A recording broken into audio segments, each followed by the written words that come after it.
With that, I'm going to let you listen to David A.B. Morales.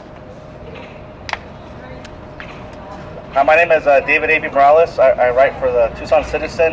I've been following the ethnic studies issue for over a year now. And I'm from Tucson, and I've come all the way up here because the attack on ethnic studies has come from Phoenix. Republicans have this notion of local control, but there's nothing local about this HB2281, which is attacking our studies. So a really brief history. The whole issue began in 2006 when Tom Horn decided to have a personal vendetta against Tucson and ethnic studies. So this is HB 2021 is the third bill that finally got passed after Janet Napolitano left. The first bill was actually attached to a Homeland Security bill. So this shows you the type of disdain he has for the Latino community.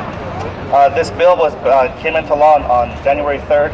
And one of his last acts as a state superintendent was to find TUSD not in compliance.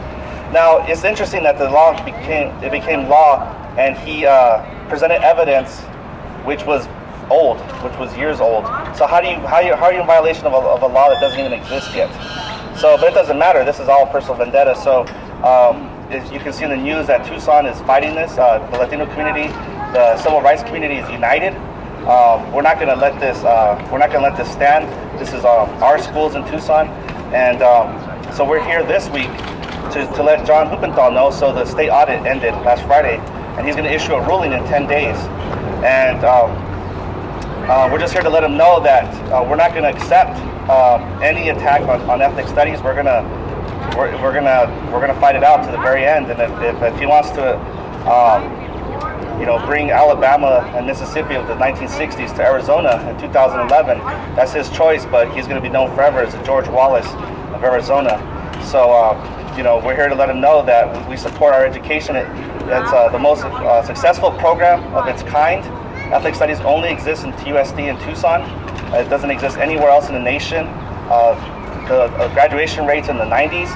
Whereas nationwide, the graduation rate for Latinos is around the 50%. So this is a very successful program, and the most dangerous thing for Tom Horn, because you're going to have educated Latinos, and you can't fill prisons with educated Latinos. So this is I think the Republicans' worst nightmare is having educated Latinos who know their rights, who know their First Amendment, who know the Constitution, and aren't afraid to defend it. Thank you. What TUSD wants to do is make it an elective. What's wrong with that?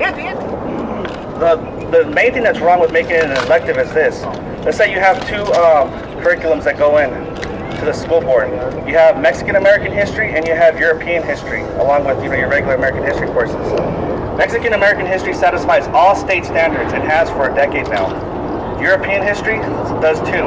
They want to make Mexican American history an elective and allow European history to continue to satisfy American history.